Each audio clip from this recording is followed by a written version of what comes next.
Hello friends, இன்றைக்கி நம்ம சேனலில் சுவரொட்டியும் ஆட்டு ஈரலையும் வச்சு ஒரு சூப்பரான கிரேவி பண்ண போகிறோம். வாங்க வீடியோக்குள்ளே போகலாம். ஃபஸ்ட்டு சுவரொட்டியும் ஆட்டு ஈரலையும் நல்லா வாஷ் பண்ணி எடுத்துக்கணும். ஆட்டு ஈரலை நல்லா வாஷ் பண்ணி எடுத்துகிட்டு இது கூட கொஞ்சமாக மஞ்சத்தூள் ஆட் பண்ணி ஒரு 10 நிமிஷம் வேக வச்சு எடுத்துக்கலாம். இஞ்சி பூண்டு வேணும்னா கூட ஆட் பண்ணி வேக வச்சுக்கலாம். நான் மஞ்சத்தூள் மட்டும் போட்டு வேக வச்சு எடுத்திருக்கேன். பாருங்கள், இந்த மாதிரி வேக வச்சு எடுத்திருக்கேன். இப்போ ஒரு பேனில் எண்ணெய் ஆட் பண்ணியிருக்கேன். இது கூட கொஞ்சமாக கடுகு ஆட் பண்ணியிருக்கேன். கொஞ்சமாக சோம்பு, அதுக்கப்புறம் பிரிஞ்சி இலை, பட்டை, லவங்கம் என்ன பீசஸ் இருக்கோ நீங்கள் ஆட் பண்ணிக்கலாம். இது பொரிஞ்சதும் வெங்காயம் ஆட் பண்ணியிருக்கேன். 2 வெங்காயம் எடுத்து வச்சுருக்கேன், அதையும் ஆட் பண்ணியிருக்கேன். வெங்காயத்தை நல்லா வதக்கி எடுத்துக்கலாம். வெங்காயம் வதங்கும் போதே தேவையான கருவேப்பிலையும் ஆட் பண்ணிவிட்டு இதையும் சேர்த்து நல்லா வதக்கி எடுத்துக்கலாம். இந்த சுவரொட்டி பெண்களுக்கு ரொம்ப நல்லது. இடுப்பு வலி இருக்கிறவங்களுக்கும் சரி, ரத்த சோகை இருக்கிறவங்களும் சரி ரொம்ப ரொம்ப நல்லது. ஹீமோக்ளோரின் லெவலை வந்து அதிகப்படுத்த இந்த சுவரொட்டி வந்து நம்ம பயன்படுத்துகிறோம்.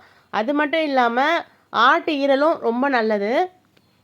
பொதுவாக வந்து இந்த ஆட்டு ஈரல் வந்து மூளை ஷார்ப்னஸ்க்கு உதவும்னு சொல்லுவாங்க. ஸ்கின்னுக்கு நல்லது. நிறைய பெனிஃபிட் இருக்குது. பார்க்க போனால் அதில் அதிகமாக பெனிஃபிட் இருக்குது. பாருங்கள், சுவரொட்டியும் இந்த மாதிரி கட் பண்ணும்போது உள்ள ரத்த கலரில் தான் இருக்கும்.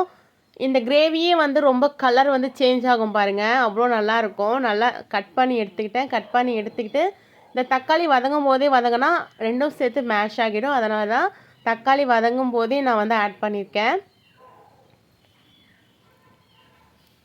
பாருங்கள், கொஞ்சம் நேரத்தில் பாருங்கள் அந்த எல்லாமே கலர் கொஞ்சம் நல்லா சேஞ்ச் ஆகிருக்கு. ஆட்டு ரத்தம் இருக்கும் பார்த்தீங்களா, செஞ்சோன்னா அந்த ஆட்டு ரத்தம் கலரில் வந்து இந்த கிரேவி வந்துடும். ஏன்னா அந்த சுவரொட்டி வந்து அந்த கலர் கொடுக்கக்கூடியது தான், அதனால் அந்த கலர் வந்துடும். பாருங்கள், சுவரொட்டியும் நல்லா ஒரு வெந்திருக்கு. அதாவது வந்து ஒரு 50% மேலே வெந்துடும் இந்த வதக்கும் போதே. இப்போது இது கூட நம்ம இஞ்சி பூண்டு விழுது அரைச்சி வச்சுருக்கோம், அதையும் ஆட் பண்ணிக்கலாம்.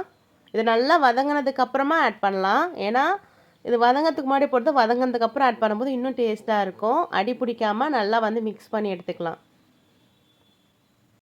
இப்போது ஆட்டு ஈரலை நல்லா வேக வச்சுட்டு ஆட் பண்ணியிருக்கேன். இதையும் ஆட் பண்ணிவிட்டு நல்லா மிக்ஸ் பண்ணி எடுத்துக்கலாம்.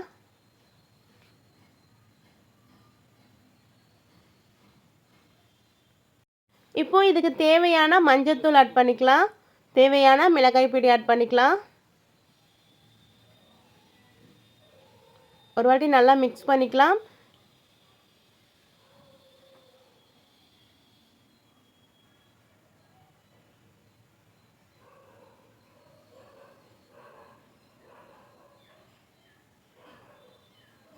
கலர் பாருங்கள், அவ்வளோ சூப்பராக சேஞ்ச் ஆகிருக்கு.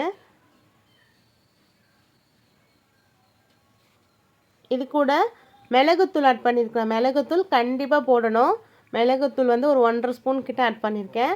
காரத்திற்கும் மிளகாய் பொடி ஆட் பண்ணியிருக்கேன், மிளகுத்தூளும் ஆட் பண்ணியிருக்கேன். இதை நல்லா ஈவனாக மிக்ஸ் பண்ணி எடுத்துக்கலாம். கொஞ்சமாக தண்ணி ஆட் பண்ணிவிட்டு, ஆல்ரெடி ஈரல் வந்து வேக வச்சு தான் போட்டிருக்கோம். அதேமாதிரி சுவரொட்டியும் வந்து கொஞ்சம் நல்லா வெந்திருக்கும். அதனால் தேவையான அளவுக்கு தண்ணி ஆட் பண்ணிவிட்டு உப்பு ஆட் பண்ணிவிட்டு நம்ம வேக வச்சு எடுத்துக்கலாம். இதை ஒரு 5 நிமிஷம் வந்து நல்லா வேக வச்சு எடுத்துக்கலாம். இப்போ இதை மூடி வச்சு ஒரு 5 நிமிஷம் கழித்து ஓப்பன் பண்ணி பார்க்கலாம். பாருங்கள், எவ்வளோ சூப்பராக கிரேவி வந்து ரெடி ஆகிருக்கு பாருங்கள். டேஸ்ட்டும் சூப்பராக இருக்கும். கண்டிப்பாக குழந்தைங்கள்லேருந்து ப்ரெக்னென்ட்டாக இருக்காங்களா அவங்களுக்கும் கொடுக்கலாம், பெரியவங்களுக்கும் கொடுக்கலாம். ரொம்ப ரொம்ப நல்லது. இடுப்பு வலிக்கு ரொம்ப ரொம்ப நல்லது. அதுமாரி ரத்தம் இல்லை, ரத்த சோகையாக இருக்கவங்களுக்கு கண்டிப்பாக இந்த ரெசிபி கண்டிப்பாக செஞ்சு கொடுக்கலாம். இந்த வீடியோ உங்களுக்கு பிடிச்சிருந்தா மறக்காமல் லைக் பண்ணுங்கள், ஷேர் பண்ணுங்கள், கமெண்ட் பண்ணுங்கள். நீங்கள் கொடுக்குற ஒவ்வொரு லைக்கும் எங்களுக்கு மோட்டிவேஷனாக இருக்கும். தேங்க்யூ. நோயின்றி வாழ்வோம், நலமாக வாழ்வோம்.